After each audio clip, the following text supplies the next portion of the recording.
un nouveau format que nous inaugurons aujourd'hui, que pour certains d'entre vous, vous suivez les activités d'Elnet sur les plateformes digitales. Et comme je le disais tout à l'heure, nous en sommes à notre peut-être plus que 40e ou presque 45e conférence.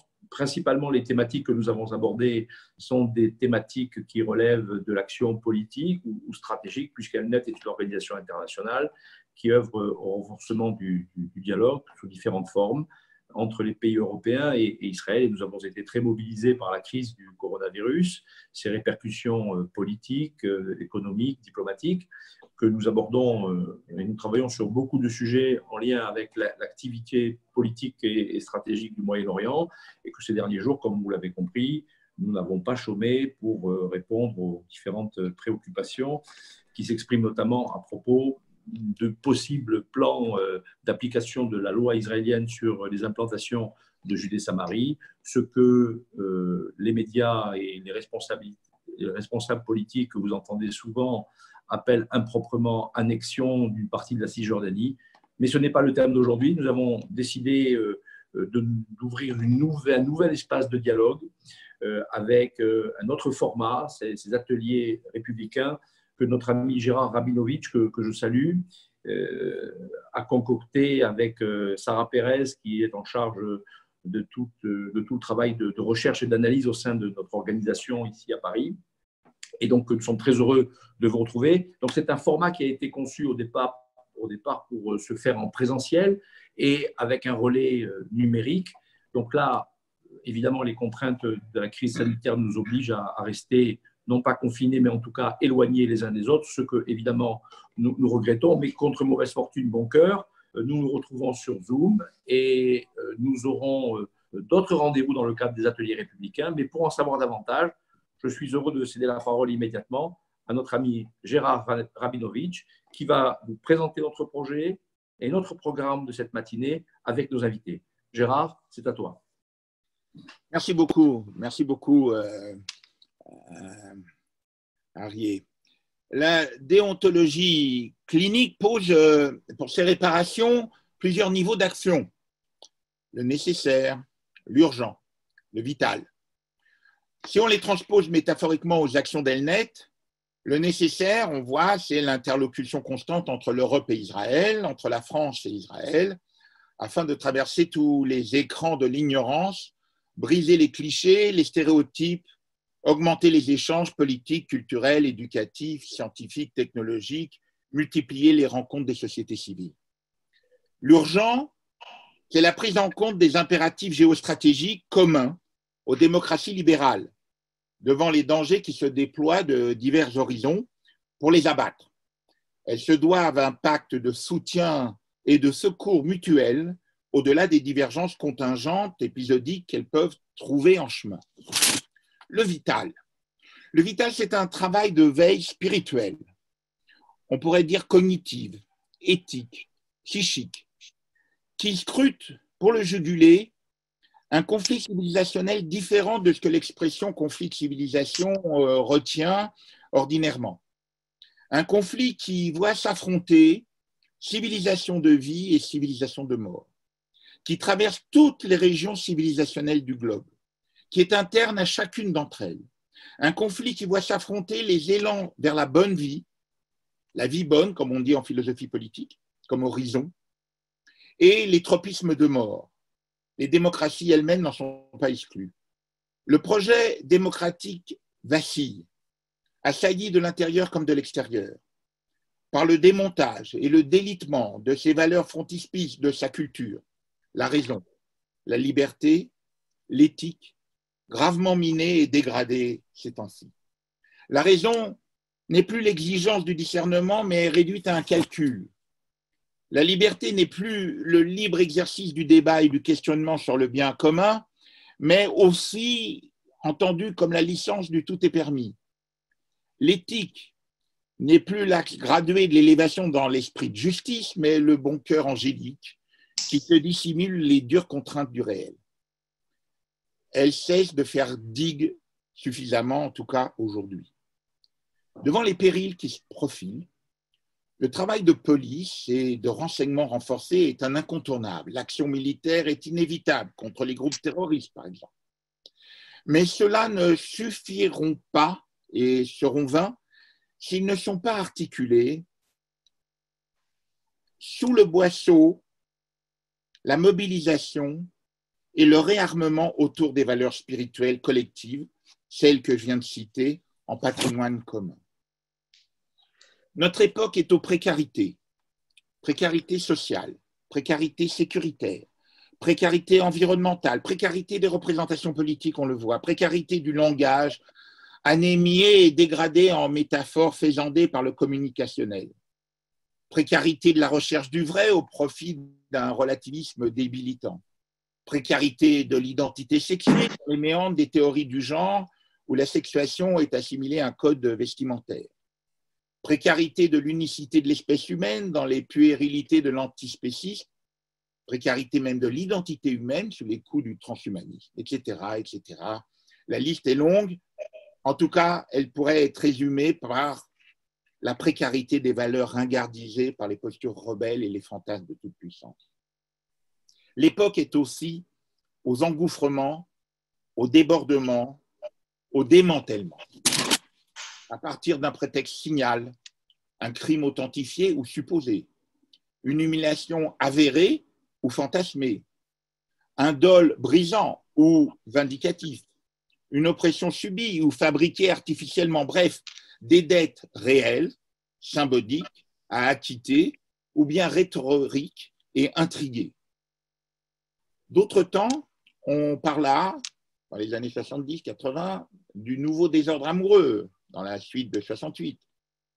Aujourd'hui, l'heure est un grand désordre narcissique, puéril, tapageur, agressif, intimidateur, menaçant, et au démantèlement de tous les montages cognitifs de l'historicité, des asymétries légitimes des savoirs et des savoir-faire, et de tous les patterns d'apprentissage.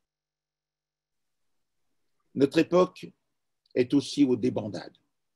Nous sommes passés du temps de la dérobade des années 80-90 devant les sauvageons, l'expression connue de Chevènement, à une débandade généralisée. Pire encore que celle ridicule qu'avait décrit Stefan Zweig dans Les souvenirs d'un Européen en prolégomène à l'arrivée du nazisme. Une époque aux débandades où la factualité historique peut être déniée à l'UNESCO avec les votes des représentants des nations démocratiques. Une époque où la débandade fait que la chose jugée ou encore à juger est passée au tribunal de l'opinion lyncheuse, où les autorités académiques, politiques, informatives, culturelles, voire même entrepreneuriales, cèdent par anticipation panique ou par veulerie calculatrice, très mauvaise calculatrice, devant des petits gangs tonitruants, qui se glissent dans les habits contingents de drames réels, inacceptables et légitimement condamnables, pour tenir leur propre agenda destructeur. Il s'agit là d'une crise de civilisation qui appelle, qui convoque un vrai travail de veille dont le temps incompressible de pensée exige que nous nous mettions dès maintenant à en interroger les épisodes. C'est ça la tâche, la fonction, la mission de ces ateliers républicains. Nous commençons donc par ce que l'actualité nous apporte. Que se passe-t-il du côté d'une cause si évidente, si manifeste, si fondamentale, qui est celle de l'antiracisme? Nous en voyons des dévoiements et c'est interpellant et nous avons à les interroger. Pour aborder ce sujet, nous avons sollicité Brice Couturier et Thibaut de Montbrial. Brice Couturier est journaliste, essayiste, politologue, spécialiste des enjeux culturels et idéologiques dans les sociétés contemporaines. Il a poursuivi dans plusieurs grands médias un travail de veille éthique sur les effondrements de la pensée standardisée en Occident, notamment en fonction de rédacteur en chef du Monde des débats. Vous pouvez aussi l'entendre depuis plusieurs années comme chroniqueur sur France Culture où il tient la rubrique « Le monde des idées ». Il contribue régulièrement aussi à l'hebdomadaire Le Point. Il a été, on le sait moins, mais ce n'est pas négligeable, il a été aussi le membre fondateur d'ailleurs, concepteur du comité de rédaction de la revue Le meilleur des mondes, qui a été, le temps de son existence, un pôle de référence du courant dit néoconservateur à la française.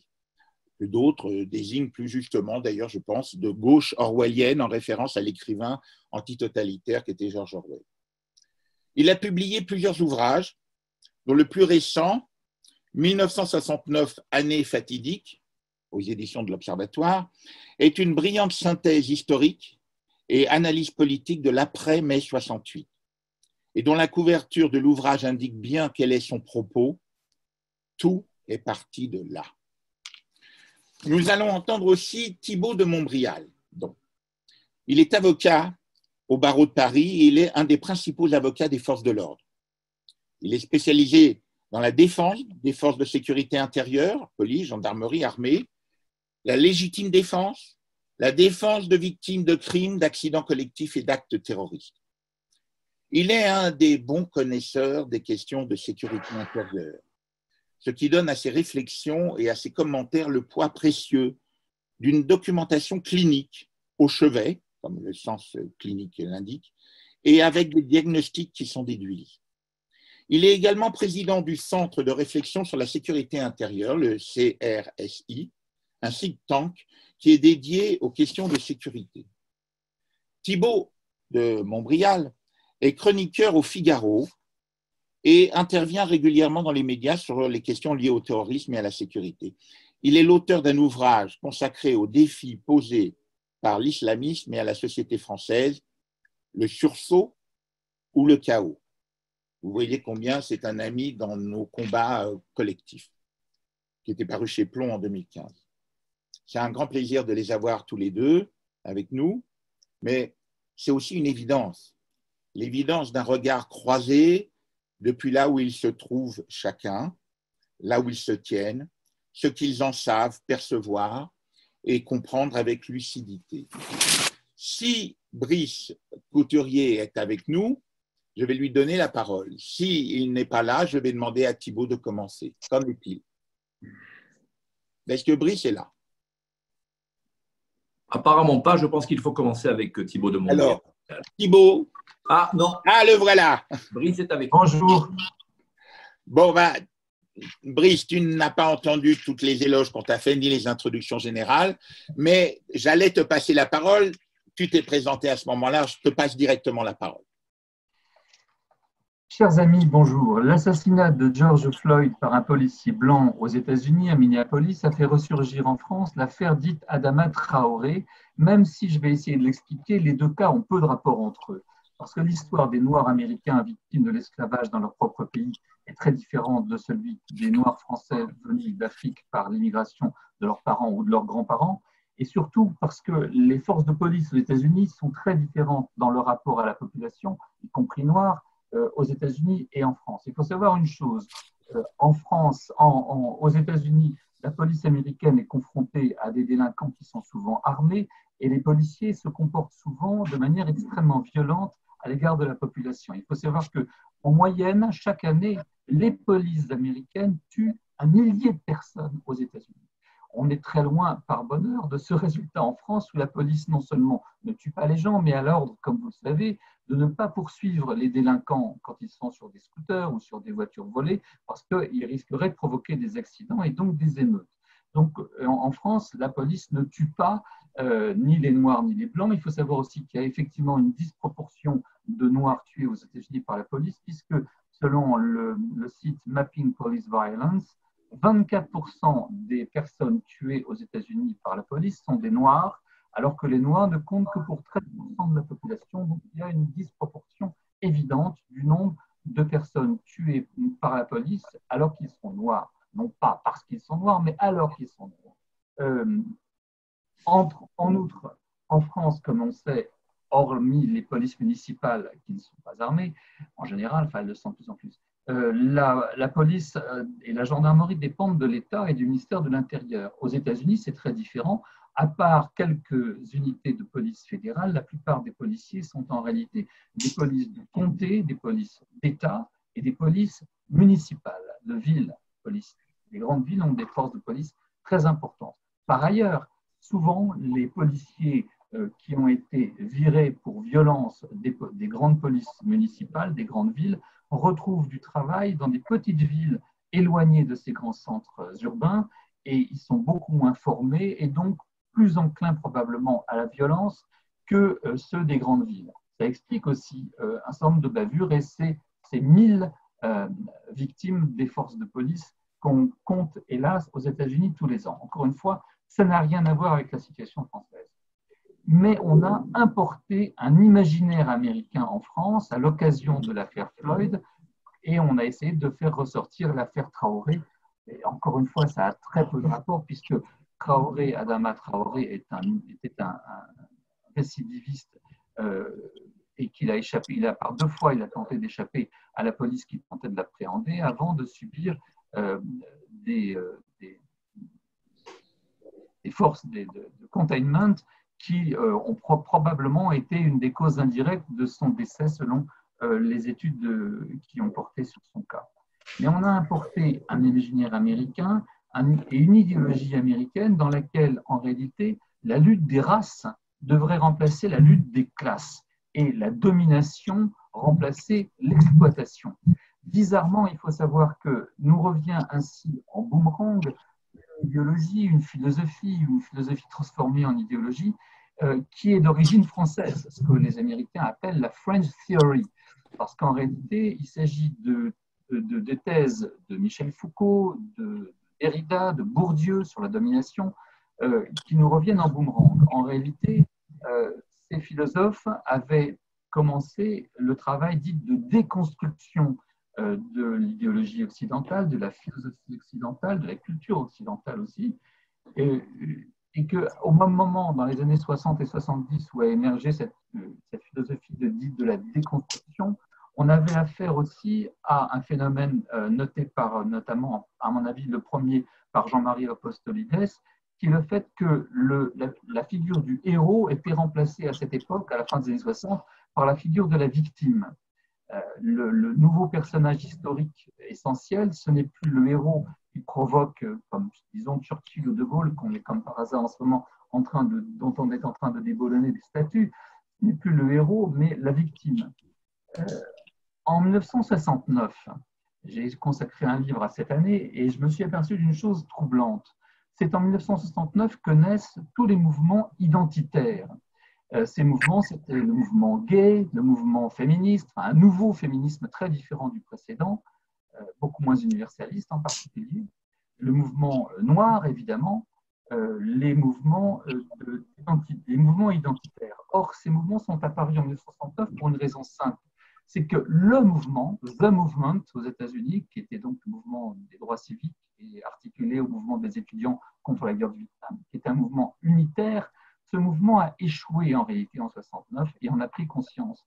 Beaucoup des militants importants, des dirigeants du mouvement, du SDS par exemple, du Student for Democracy aux États-Unis, ces mouvements ont éclaté et chacun a fait une espèce de retour sur soi pour se reconstruire après cet échec. Et cette position de repli a donné lieu à ces mouvements qu'on appelle identitaristes et qui donnent aujourd'hui la politique des identités. C'était une position de repli durant laquelle on cherchait à faire le bilan et à se reconstruire ayant cultivé son identité. Et ces recherches, qui étaient donc des recherches personnelles, existentielles, sont devenues bizarrement, dans les universités américaines, dans les collèges américains, des sujets d'enseignement et de recherche. Ça donne ce qu'on connaît depuis les années 70 comme les cultural studies, les women's studies, les black studies, les gay studies et maintenant les subaltern studies depuis les années 90.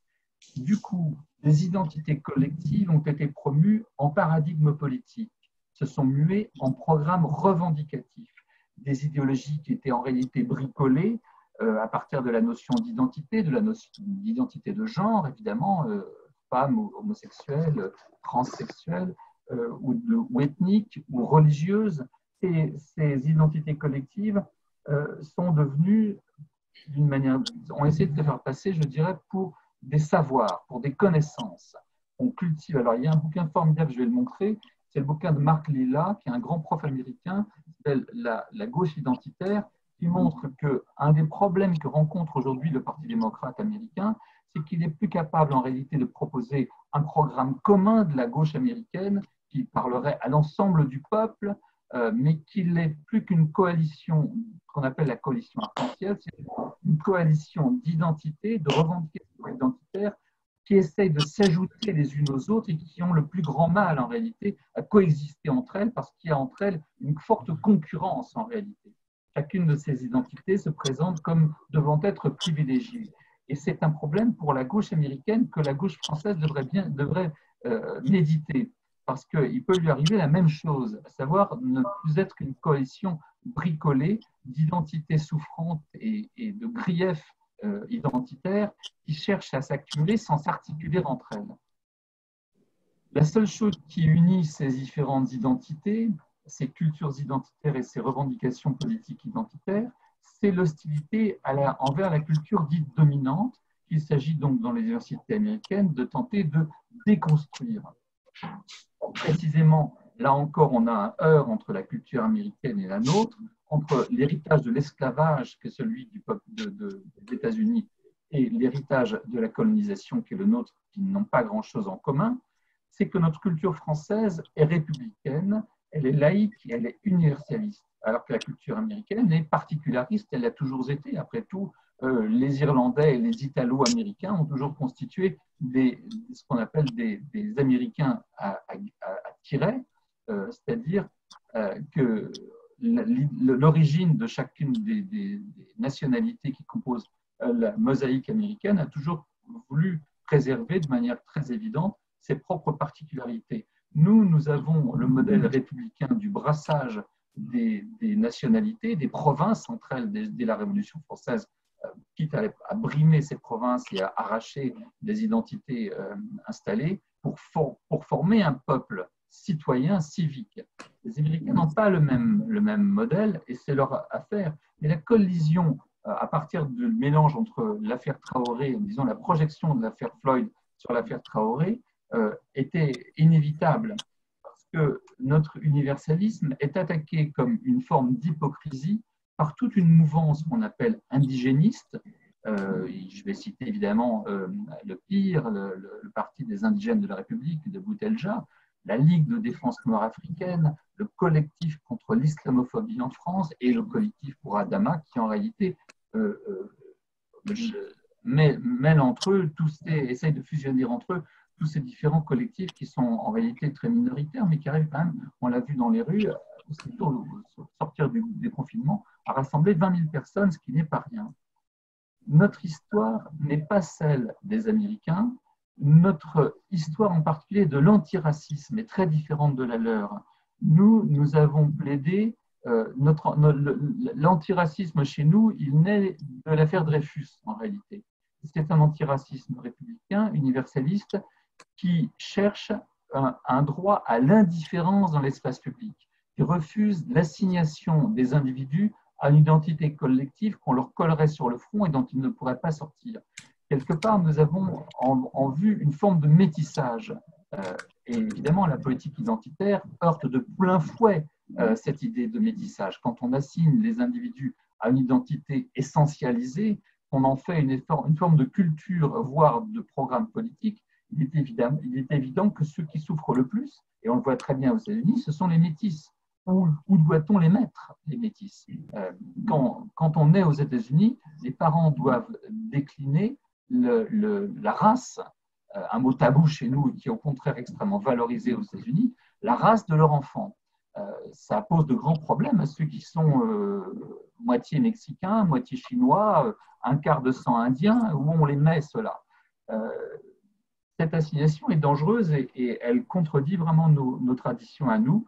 C'est-à-dire que nous avons évidemment des identités collectives, mais nous n'en faisons pas des programmes politiques et elles ne circulent pas aussi ouvertement sur la place publique. Elles sont réservées à la sphère privée de même que la religion. Alors que de même, la religion aux États-Unis est aussi une carte de visite.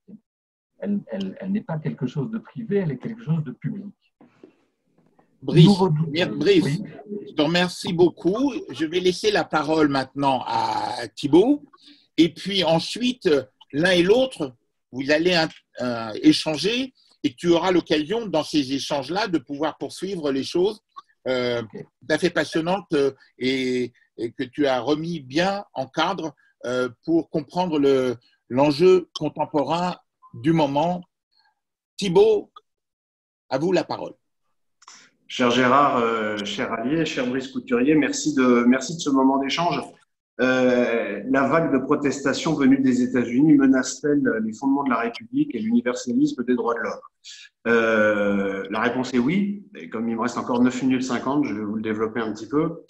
D'abord, ce qu'il faut bien comprendre, c'est que cette vague, à mes yeux, a servi de catalyseur.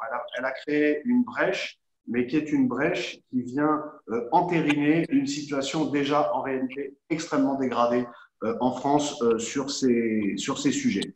Le terme de séparatisme est entré dans le débat public depuis quelques mois grâce à un mot enfin fort d'un président de la République sur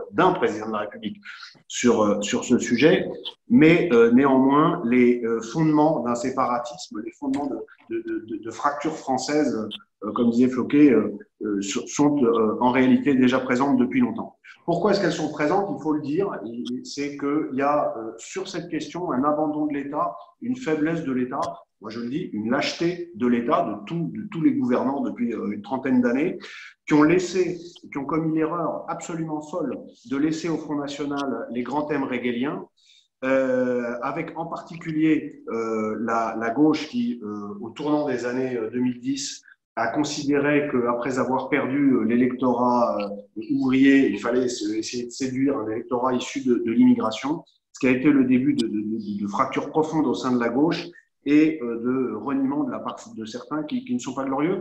Je vais vous donner un exemple que beaucoup de gens ont oublié. C'est Jean-Marc Ayrault qui s'est rappelé à notre bon souvenir l'autre jour en disant qu'il fallait démanteler un certain nombre de statuts.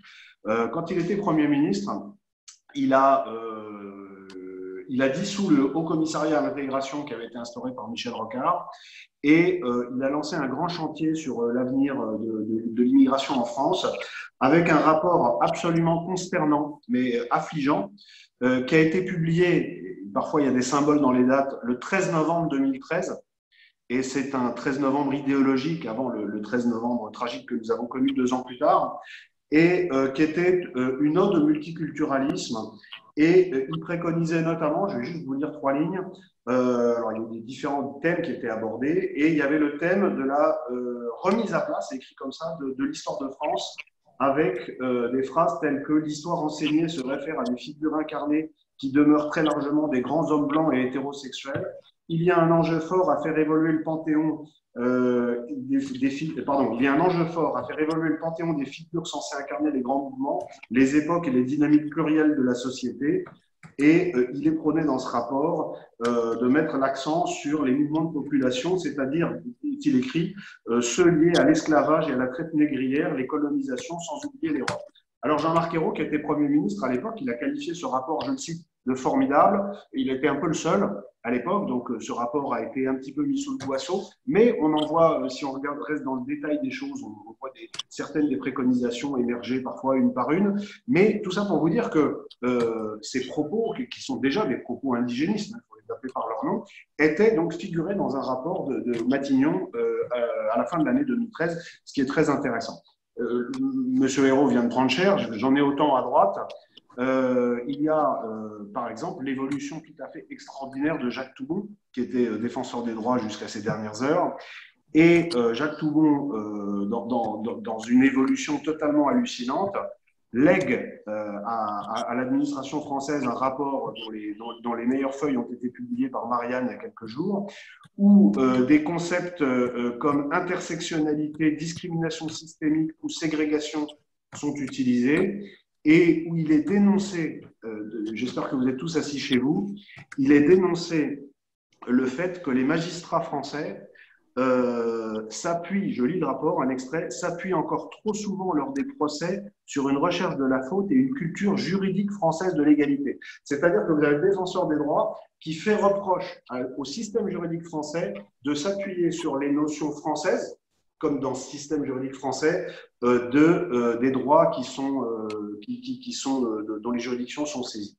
Donc, il y a une très grande perturbation idéologique, y compris chez des femmes et des hommes politiques qui sont en fin de carrière. C'est-à-dire qu'on a affaire à des gens qui sont, chacun pour leur part, au bout d'un parcours de 40 ans au sein de la vie politique française. C'est tout de même tout à fait, au sens propre du terme, impressionnant. Alors, je passe sur le naufrage des associations telles que SAS Racisme. Brice Couturier a cité un certain nombre de grandes associations indigénistes. Quand on entend les propos de Sopo aujourd'hui, je me demande dans quelle mesure SOS Racisme ne mériterait pas, en tout cas s'il ne faut pas s'interroger sur un déplacement des SOS Racisme vers les indigénistes. Je laisse les spécialistes en débattre, mais enfin, il y a là encore des choses très très curieuses. Et pour finir sur ce tableau de l'avant George Floyd, je dirais que ce sont les islamistes qui en France ont le plus profité de ces lâchetés et de ces abandons, avec les résultats qu'on voit notamment aux élections municipales, où beaucoup de partis, beaucoup d'élus locaux, parce que là, ce n'est pas une question de parti, de droite comme de gauche, ont pactisé avec le diable pour avoir... Alors, l'affaire George Floyd.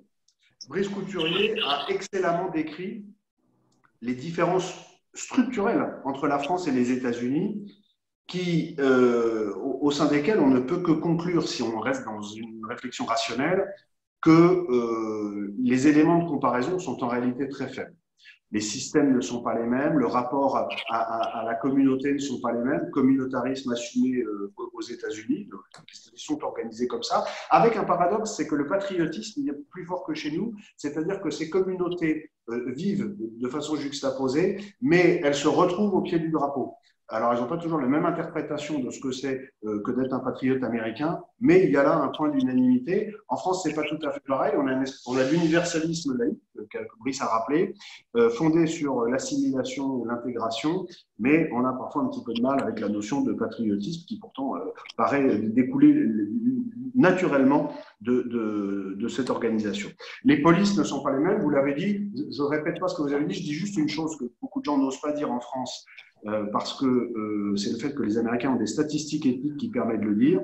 Tout le monde s'extasie ou dénonce, plus exactement, c'est le bon terme, le fait que le ratio de gens d'origine noire tués par la police américaine excède très largement la représentation de la population noire dans la population américaine.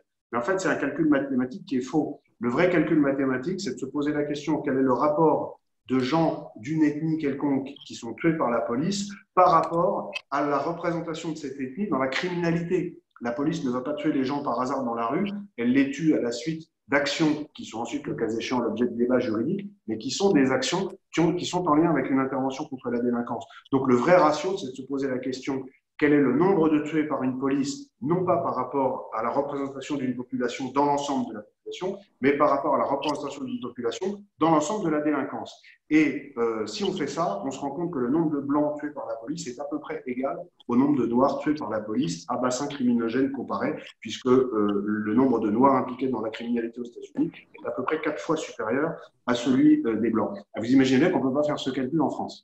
Alors là, si je fais ce calcul en France, je suis tout de suite éliminé du débat public. C'est pourtant le seul calcul intelligent qui permettrait peut-être d'avancer sur la question. Alors, l'instrumentalisation du comité Traoré, Brice, vous avez tout à fait, à raison, évoqué la French Theory de l'indigénisme qui vient des États-Unis. J'ai une anecdote très amusante à vous raconter.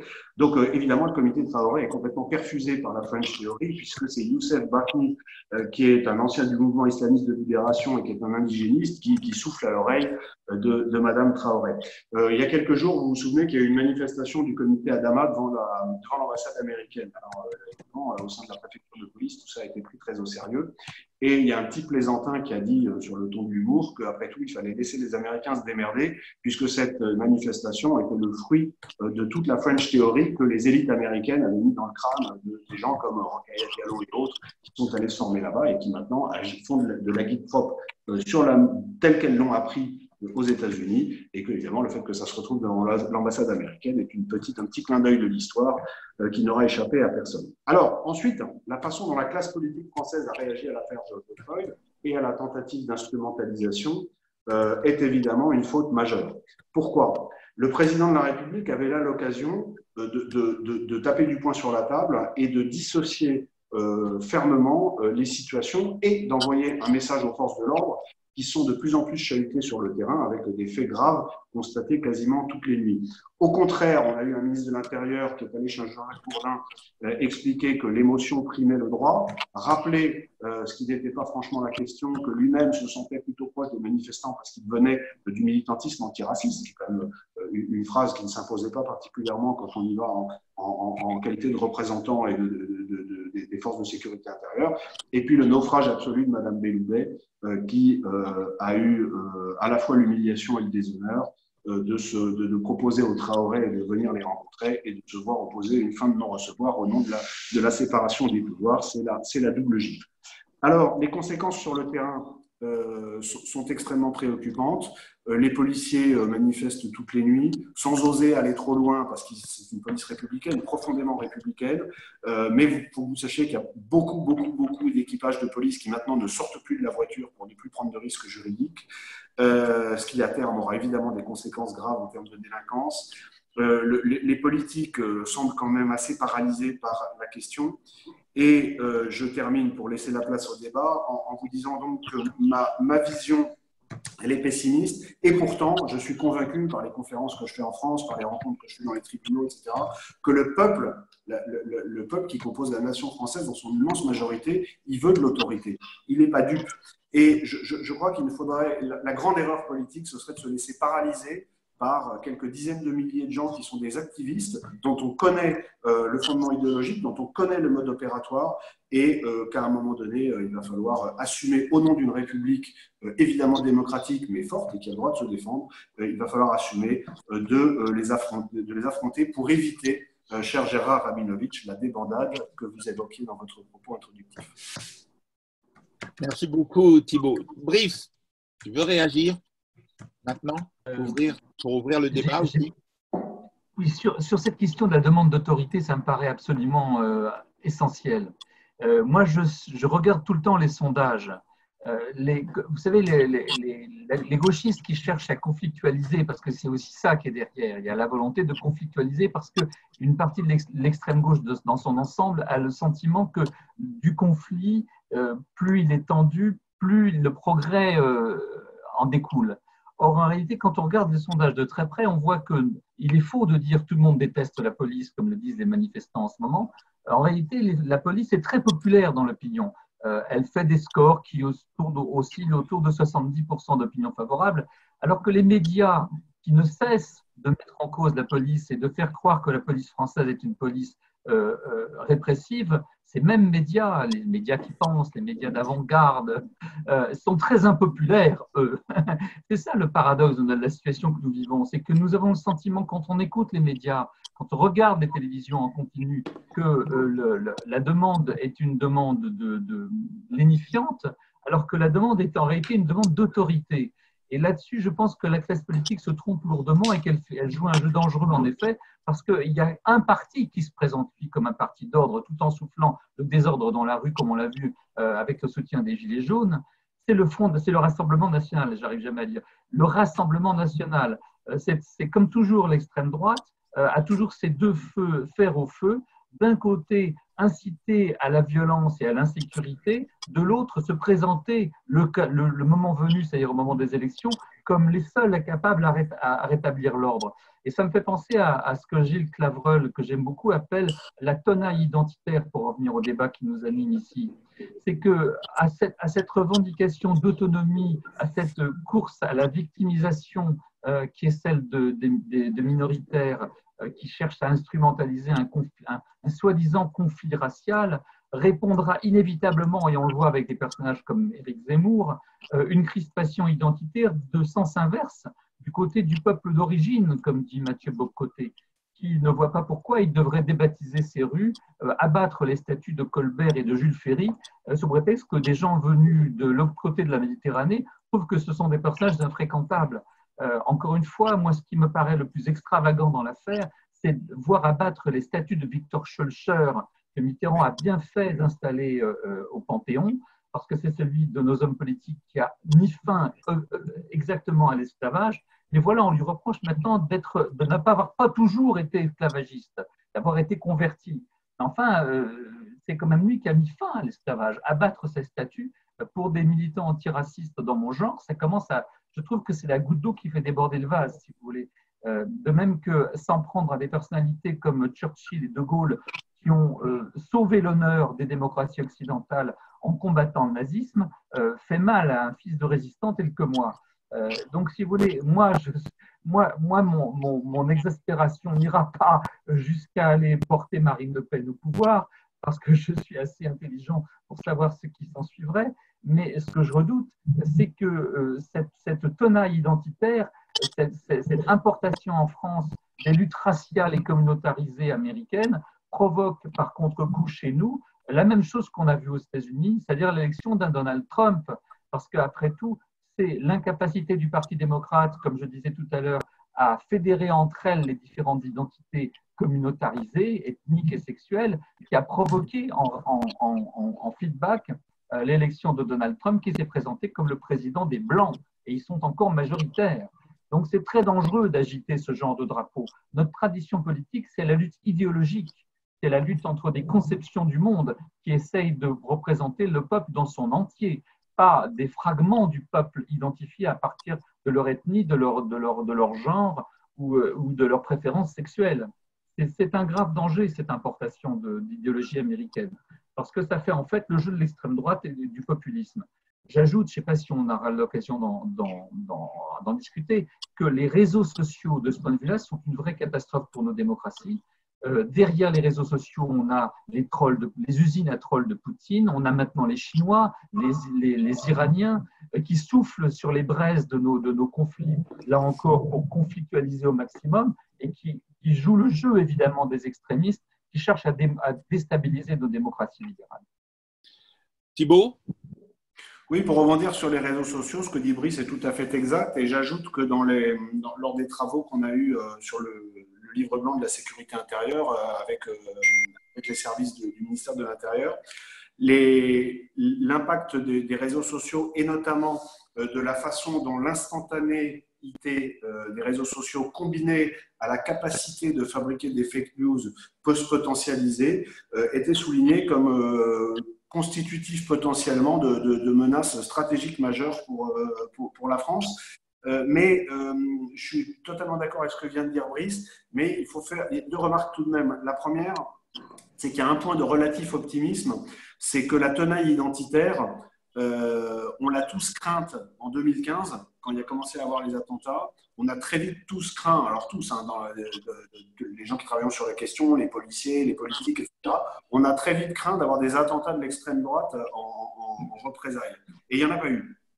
Donc ça, c'est quand même un point dont il faut se féliciter. Ça ne veut pas dire qu'il n'y a pas un risque, mais ça veut dire qu'on est 5 ans après, que la situation ne s'est pas franchement améliorée sur le terrain de l'islamisme et que pour autant, on a une forme de résilience qui fait que personne chez les identitaires d'extrême droite n'est passé de façon sérieuse à la violence. Le deuxième point, c'est que la vigilance sur la tenaille identitaire ne doit pas pour autant priver de légitimer les arguments de ceux qui, dans la recherche d'une autorité, vont quand même aller jusqu'à rappeler, et parce que je pense qu'il faut le faire et qu'à un moment, il faut mettre les points sur les i et les barres sur les t, que tout ne se vaut pas.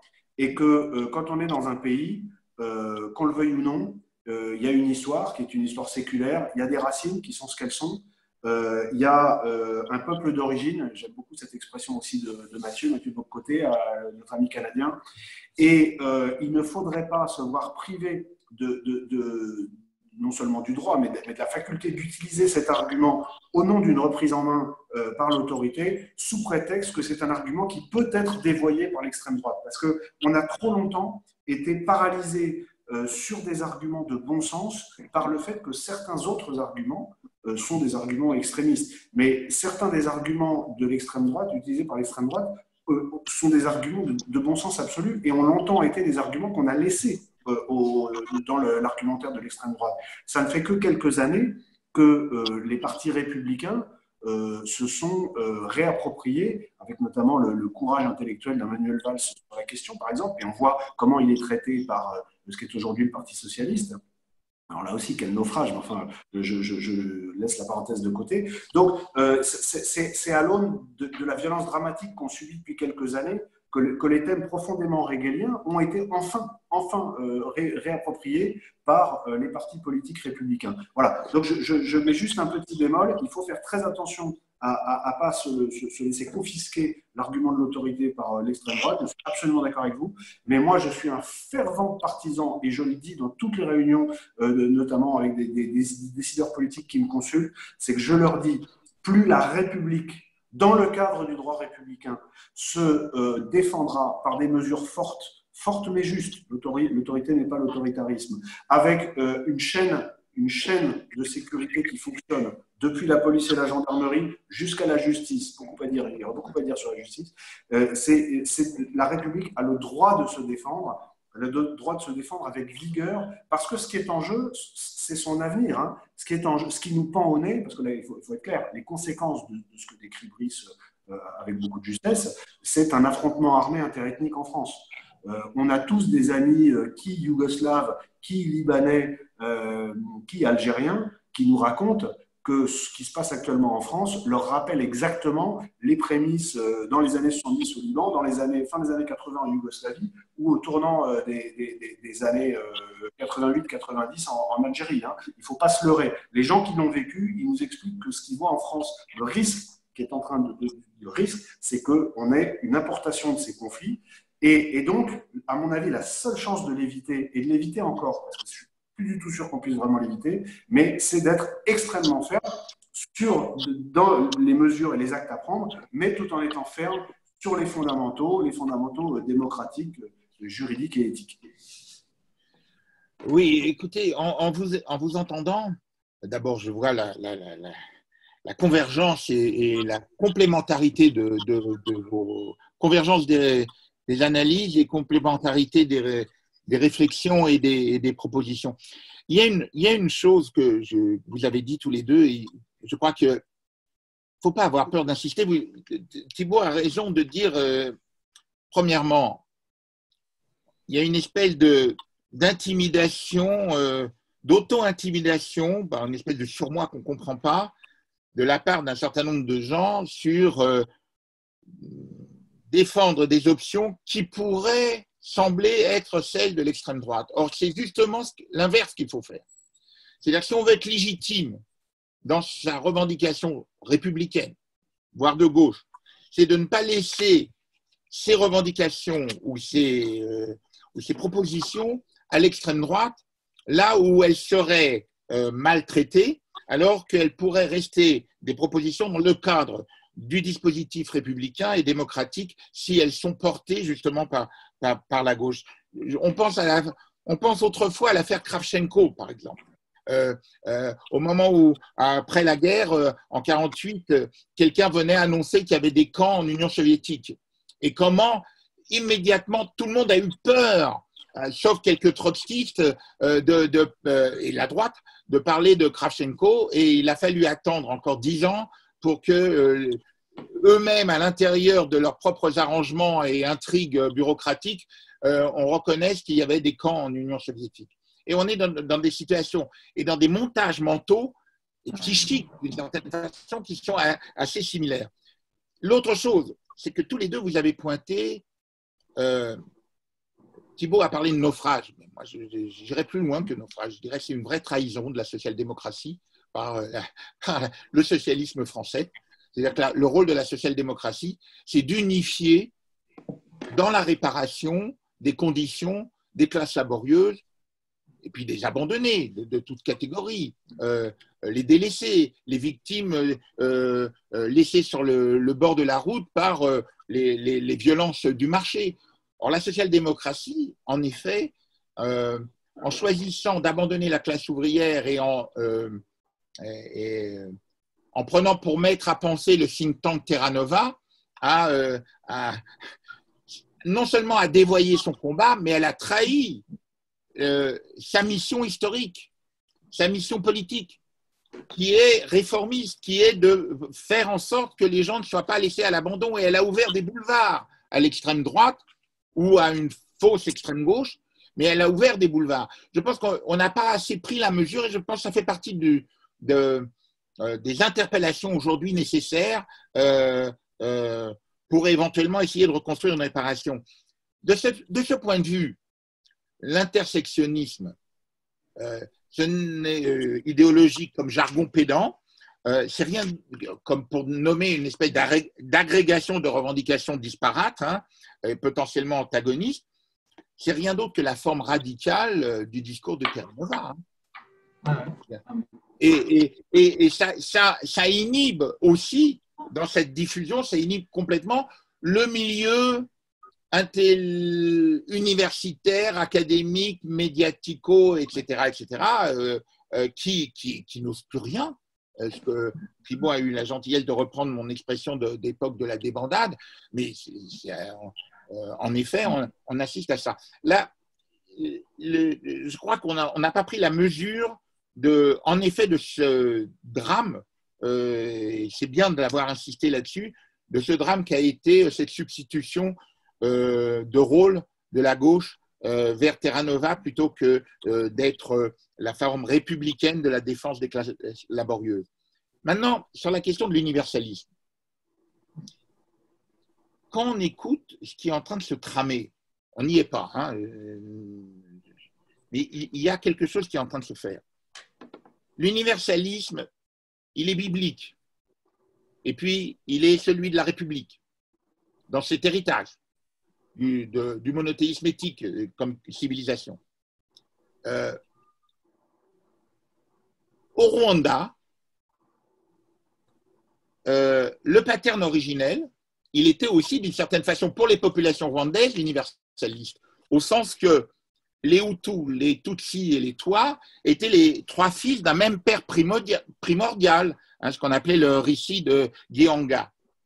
Il a été brisé par d'abord l'introduction d'un plaquage racialiste de Gobineau, hein, venu de Gobineau, et puis il a été relayé par un certain nombre de coopérants nourris d'une vulgate marxiste, hein, qui dans un mix, une espèce de chimère entre ce que le scientisme racialiste à la Gobineau avait fait en essentialisant la situation des Tutsis et des Hutus et des Twa, et en la racialisant, ce qu'elle n'était pas à l'origine, a créé quelque chose qui ressemblait beaucoup à un national-bolchevique, au national-bolchevique, par exemple, des frères Strasser des années 30. Et l'apparition de ce syntagme-là, nouveau, et qui trouve ses lettres de noblesse chez quelques sociologies décompensées et abruties, le syntagme de privilège blanc. Ça rappelle les années 50-60 du Rwanda. C'est-à-dire qu'il y a une forme de social-racialisme qui s'installe et qui fait que, comme ça a été dit tout à l'heure, c'est plus l'exploitation qui est en cause, mais la domination. Et on voit alors à ce moment-là se précipiter ou s'agglomérer ou se rencontrer. Thorsten Veblen, dans son ouvrage sur la classe de loisirs, disait qu'il y avait une connivence mentale entre la classe de loisirs et puis ce qu'il appelait le délinquant de bas étage, dans les mentalités. Et là, on voit une espèce de rapprochement, par évidemment pas par adhésion, mais par défaut de barrage de pensée entre un loupen prolétariat et puis une certaine catégorie académique et intellectuelle aujourd'hui. Et autour de ces questions, ça fabrique un salmigondi brun-rouge quand même. Et c'est ça qui est à l'affût. Quel est de l'endroit où vous êtes chacun? Vous avez commencé là-dessus, Thibault. Mais quel est l'endroit d'où vous êtes chacun, en dehors de l'observation diagnostic qu'on fait de la crise, là, de cet enjeu, quel est le diagnostic, quelle est la proposition que vous pouvez faire chacun de tentative de réparation? Quelles seraient les urgences pour empêcher que ça ne se développe, en fait? Brice. Attends, avant de répondre à ta question, je vais répondre à la question de quelqu'un que quelqu'un a mise en ligne il y a 5 minutes. Quel rapport avec le entre les subaltern studies, l'intersectionnalisme, tu viens de dire, et la cause palestinienne? Parce que quand même, ce qui est frappant dans ces manifestations pour Adama Traoré, c'est qu'on y crie quand même à bas Israël et mort aux Juifs, c'est quand même aussi quelque chose d'un peu problématique. Il ne faut aussi pas passer sous silence aussi que certaines des manifestations violentes qui ont succédé à l'assassinat de George Floyd par un policier blanc sont traduites par des attaques de synagogues. Donc, vu le cadre que nous exprimons ici, je pense qu'il est important de montrer les connexions qu'il y a entre cette instrumentalisation à des fins de conflictualité politique de la colère noire, mettons, pour donner un nom, avec l'antisémitisme ambiant. Qu'on retrouve des deux côtés de la tenaille identitaire, précisément. Et là, à ce propos, je voudrais invoquer un livre aussi qui est un peu ancien, qui a une vingtaine d'années. C'est le livre de Jean-Michel Chaumont sur la concurrence des victimes. C'est un des premiers qui avait montré qu'en agitant le côté victimaire, en faisant un instrument de mobilisation politique, on allait inévitablement déboucher sur l'antisémitisme. Pourquoi? Il le montrait très bien dans les discours des militants noirs musulmans américains. C'est qu'il s'agit d'arracher aux Juifs le titre de victime ultime à cause de la Shoah et de faire en sorte que l'esclavage, la colonisation, que sais-je, la violence policière deviennent un nouvel étalon de la catégorie victimaire et donc que la concurrence entre les victimes se déploie. C'est pour ça que l'intersectionnalité est un mythe absolu, parce qu'en réalité, quand moi je regarde de près ce qui se passe dans ce domaine-là aux États-Unis, puisque ma chronique à France Culture est consacrée largement aux États-Unis, la moitié, et là, c'est à peu près, parce que là, c'est quand même les choses se passent, c'est vraiment le vrai laboratoire de la crise de nos démocraties occidentales et libérales.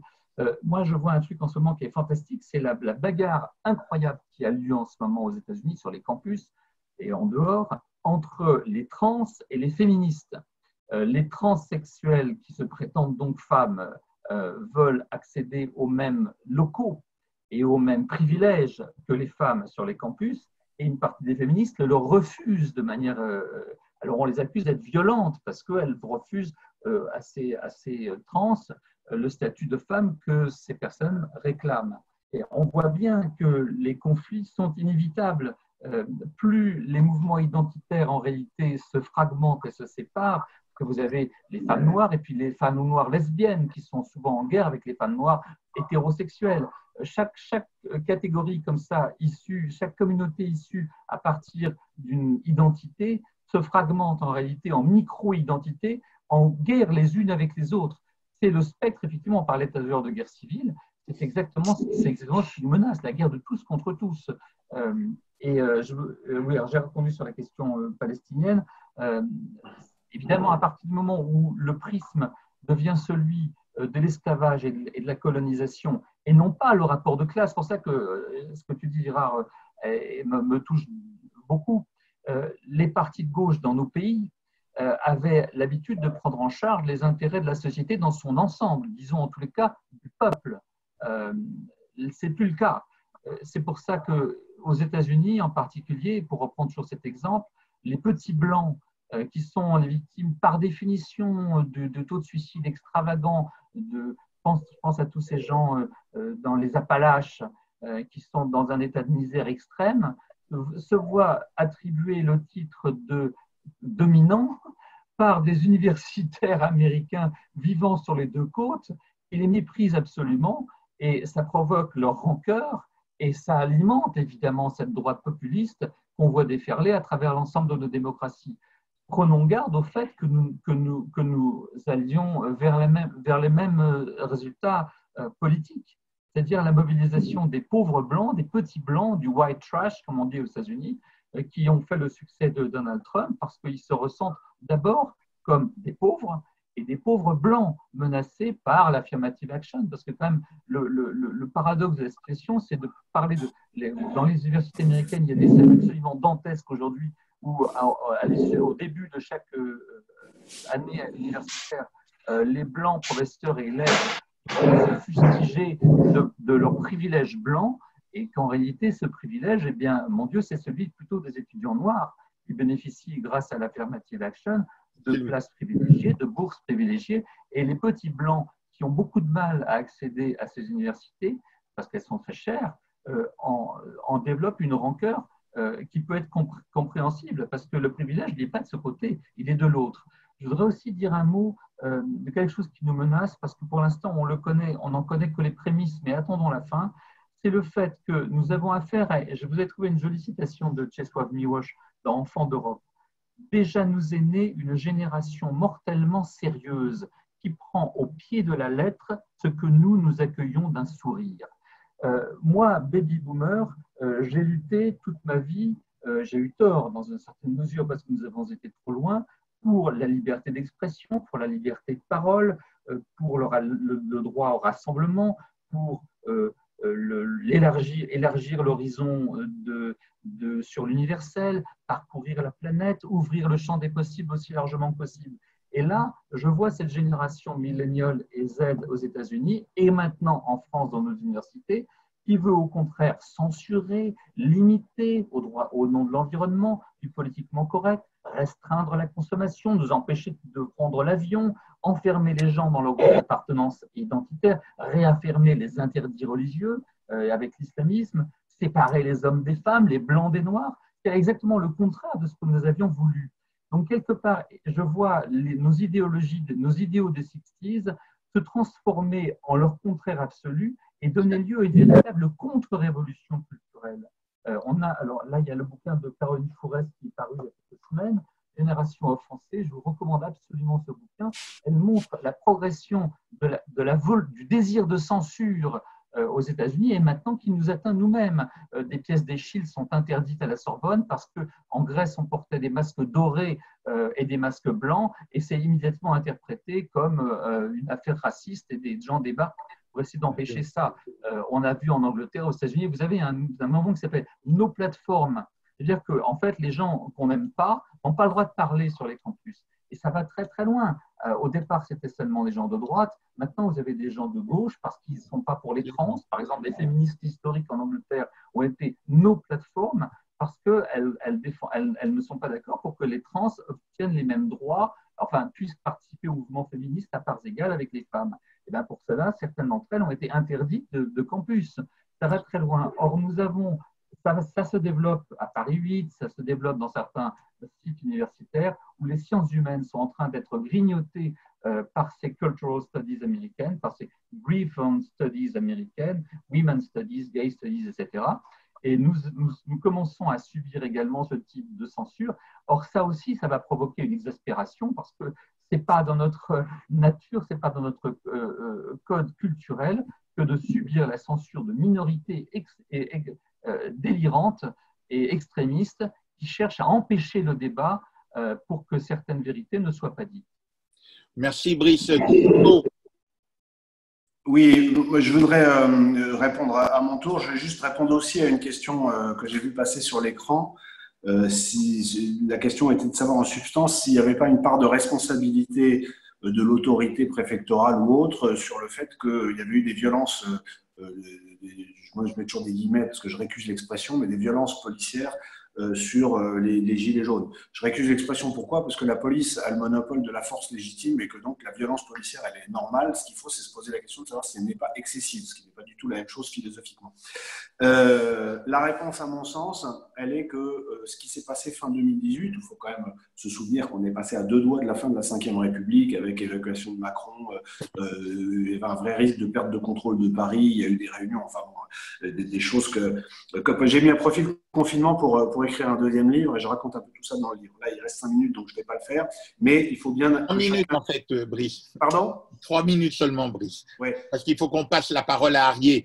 Oui, Ouais, et moi, Vas-y, en fait, non, allez, vas-y. alors, non, mais je finis. Bref, à l'époque, il y avait le choix entre le mal et le pire. Si on ne changeait pas notre tactique de maintien de l'ordre, qui est paralysée depuis 30 ans par la mort de Malik Oussekine, le pays aurait été submergé. Il y aurait une révolution.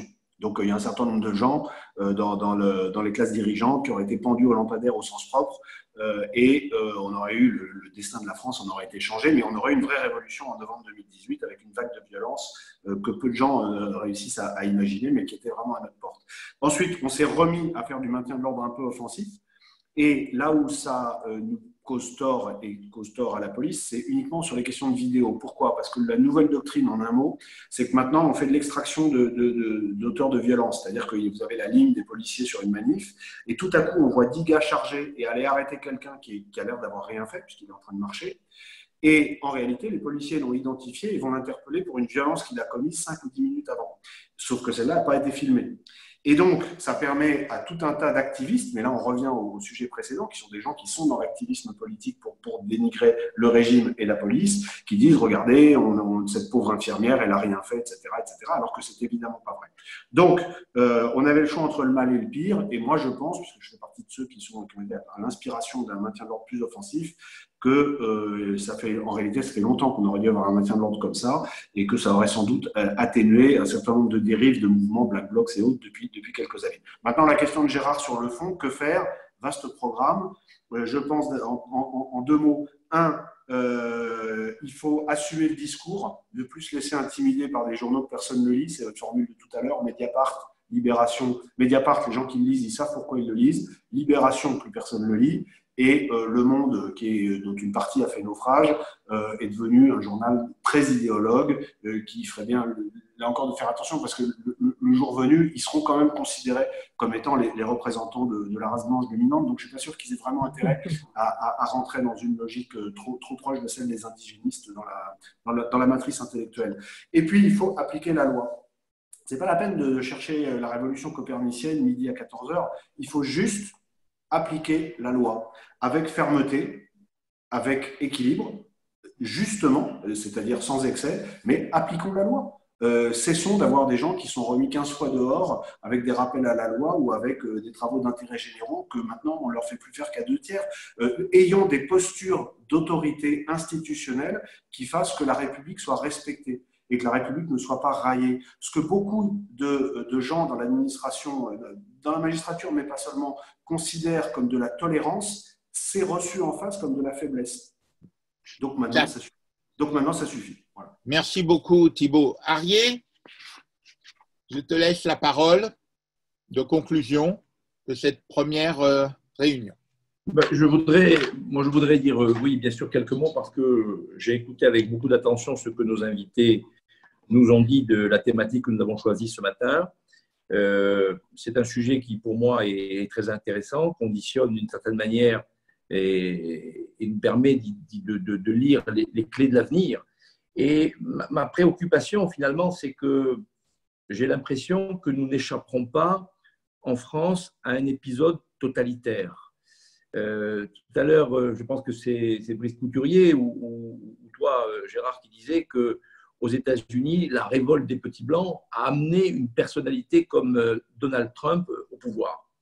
C'est incontestable. Je pense qu'il y a cette débandade dont vous avez les uns et les autres parlé avec vos mots, qui conduit une partie de la société française et peut-être la partie majoritaire à nourrir une véritable révolte qui n'est pas entendue puisqu'elle n'est pas relayée par les médias bien pensants, complaisants, qui sont finalement pas regardés par tout le monde parce que les chaînes d'information continue, en termes d'audience, ça fait moins que les grandes chaînes commerciales, mais que ça monopolise d'une certaine manière l'émotion politique, ça monopolise le discours et le débat politique, et finalement, ça a une très grande influence sur le comportement des responsables du gouvernement qui sont sollicités en permanence, auxquels on tend des micros toutes les 4 secondes, et qui se sentent obligés finalement de se conformer à ce qu'ils perçoivent comme étant la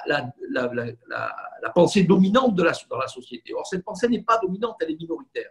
Et d'ailleurs, à l'occasion des élections municipales qui viennent de passer, et tout à l'heure, Brice Couturier a cité notre ami commun Gilles Clavreul, qui fait toujours de très bonnes analyses d'ailleurs, et que nous aurons bientôt, je l'espère, l'occasion d'avoir dans un de nos ateliers républicains, qui montrait que, contrairement à ce que les commentaires ont pu laisser penser, d'abord, il n'y a pas eu de vague verte en France, que la droite reste plutôt majoritaire dans ce pays.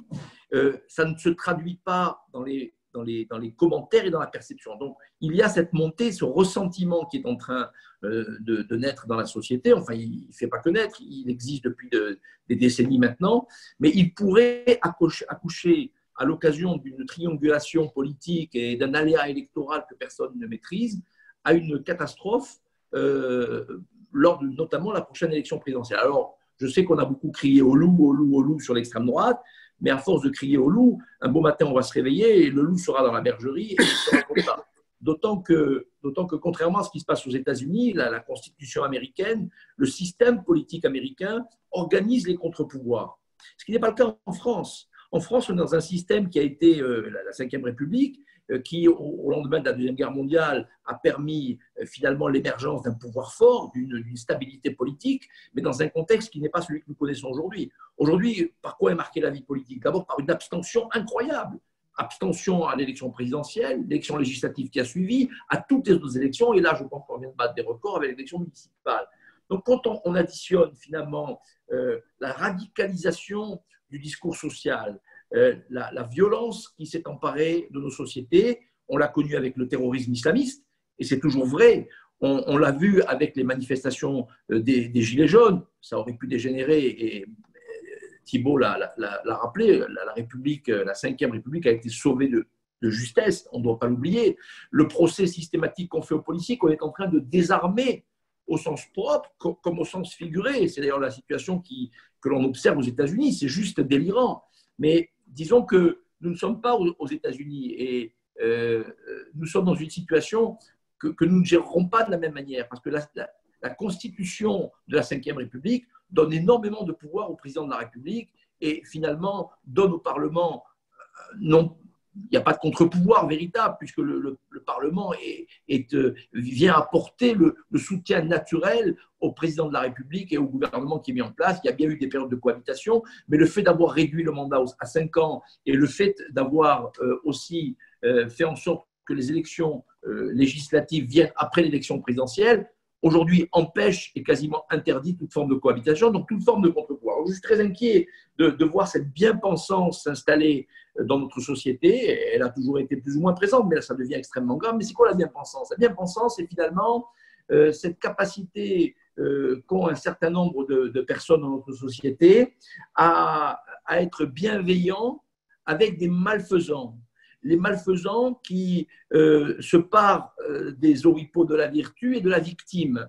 Les nouvelles victimes, ce sont les gens qui nous font du mal. Et ils nous font du mal parce que finalement, nous portons une responsabilité et nous sommes coupables finalement de tout leur mal-être. C'est la question du colonialisme, de l'esclavagisme, c'est la question du racisme en général, c'est la question de la délinquance, de l'incivilité, du banditisme, de la criminalité qu'on a relégué dans notre société au rang de phénomène social compréhensible.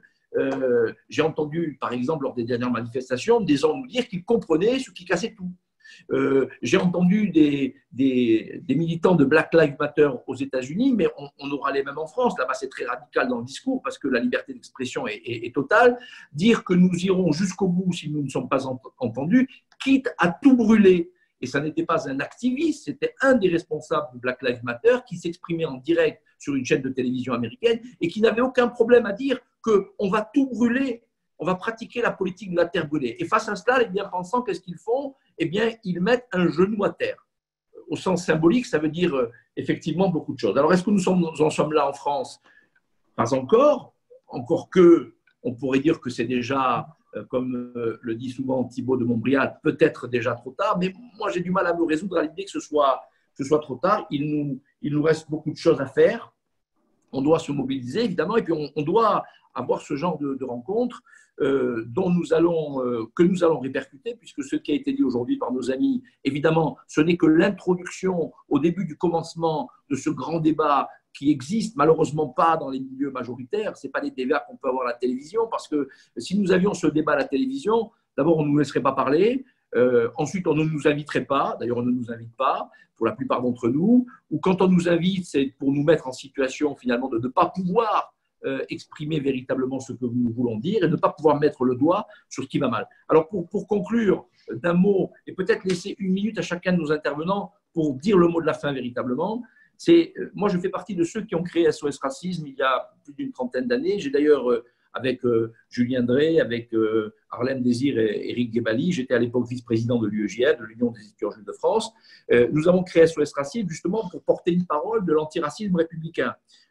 Par la suite, les choses ont évolué d'une certaine manière. Aujourd'hui, on a SOS Racisme qui continue à tenir ce rôle, qui essaye de le tenir. Or, SOS Racisme, aujourd'hui, est débordé sur sa gauche, sur son extrême gauche, débordé sur sa droite, essaye de continuer à tenir un discours audible. Mais ce que nous avions dit avec SOS Racisme, c'est qu'il ne faut pas laisser importer les conflits du Moyen-Orient sur les rives de la Seine.